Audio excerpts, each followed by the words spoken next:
আজকে আমি বানাবো বাসন্তী পোলাও। কিভাবে বানাই আপনারা দেখুন। আমি এখানে এক বাটি গোবিন্দভোগ চাল নিয়ে নিয়েছি। চালটা আমি এই একটা গামলায় ঢেলে নিচ্ছি। একটু জল দিয়ে ধুয়ে নেবো।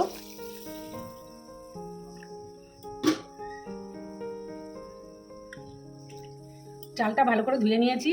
চালটা এবার আমি আটা চালা চালনির উপর ঢেলে একটু শুকাতে দেবো। জলটা যাতে ঝরে যায়, যার জন্য আমি এই চালনিটাতে দিয়ে দিচ্ছি। চালটা আমি ছড়িয়ে দিচ্ছি, দিয়ে আধা ঘন্টার জন্য শুকাতে দিচ্ছি। দেখুন চালটা কি সুন্দর শুকিয়ে গেছে। এবার আমি এই চালটা একটা পাত্রয় ঢেলে নেব। গ্যাস ধরিয়ে কড়া বসিয়ে দিয়েছি। এবার কড়াটা গরম হয়ে এসছে। এবার আমি কড়ার মধ্যে কিছুটা ঘি দিয়ে দিচ্ছি। ঘিটা গলে গেছে। এবার আমি ঘিটার মধ্যে 1 চামচ হলুদ দিয়ে দেবো।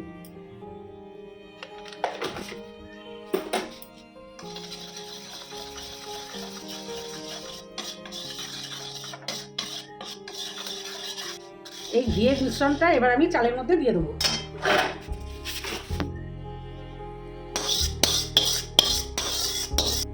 এবার আমি চালটা ভালো করে মাখিয়ে নিচ্ছি। খুন্তি দিয়ে ভালো করে চালটাকে ভালো করে মাখিয়ে নিচ্ছি।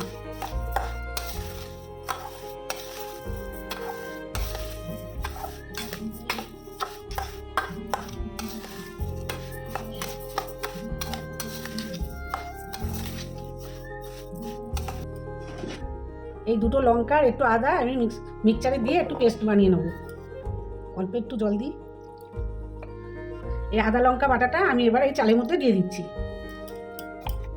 এবার আমি একটা চামচ দিয়ে এটাকে মাখিয়ে নেব।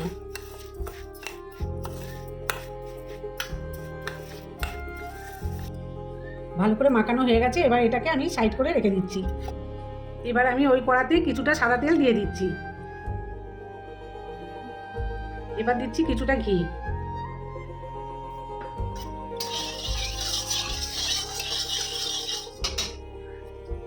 ওটা গরম হয়ে গেছে, তেল ঘিটা গরম হয়ে গেছে। আমি কটা তেজপাতা দিয়ে দিচ্ছি, আর দিচ্ছি এর মধ্যে গোটা এলাচ, সব রকম আছে।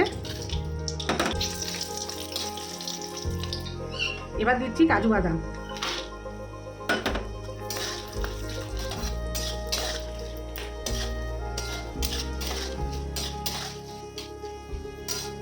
এবার দিচ্ছি কিশমিশ।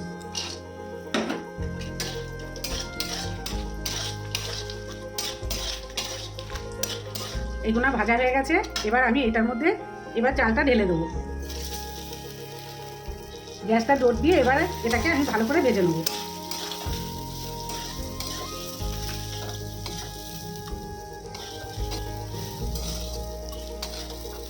চালটা সাদা করে ভাজলে পোলাওটা তাহলে খুব সুন্দর ঝরঝরে হয়।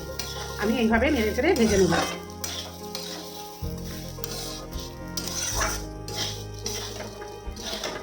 এই দেখুন ভাজা হয়ে গেছে, চালটা সাদা সাদা হয়ে গেছে। এবার আমি এর মধ্যে জল দেব। এই বাটির 1 বাটি চাল দিয়েছি, এই বাটির আমি 2 বাটি জল দেবো। এই জলটা একটু হালকা গরম জল।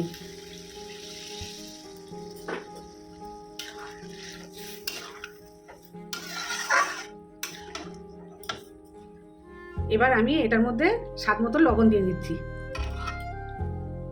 পোলাও মিষ্টি মিষ্টি হয় তো, ওই জন্য আমি এখানে 3 চামচ চিনি নিয়েছি।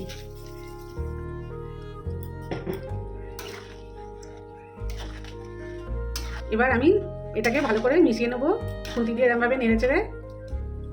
এবার আমি একটা থালা দিয়ে ঢেকে দিচ্ছি। 10 মিনিট পরে খুলে দেখব। এবার ঢাকনাটা খুলে দেখব।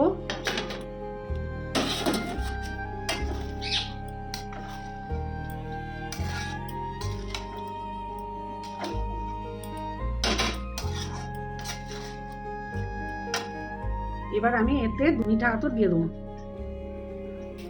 এবার আমি এটার মধ্যে কটা কাঁচা লঙ্কা দিয়ে দিচ্ছি। এবার দিয়ে দিচ্ছি 1 চামচ ঘি। সব কিছু এবার আলতো হাতে একটু নেড়ে চেড়ে মিশিয়ে নেব। এবার এটাকে আমি আর 5 মিনিটের জন্য একটা থালা দিয়ে ঢেকে দেবো, গ্যাসটা একদম কমিয়ে। তাহলে এটা ঝরঝরে হয়ে যাবে।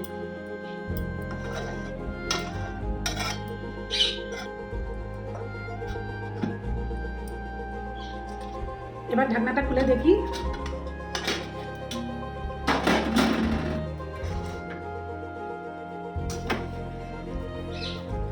দেখুন কি সুন্দর হয়েছে। এটা ঠান্ডা হলে ঝরঝরে হয়ে যাবে।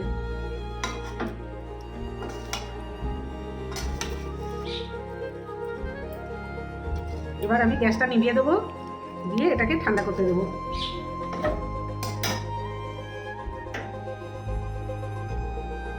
বাসন্তী পোলাও করেছি, চিকেন কষার সাথে পরিবেশন করেছি। ভিডিওটি ভালো লাগলে লাইক দেবেন আর সবার সাথে শেয়ার করবেন।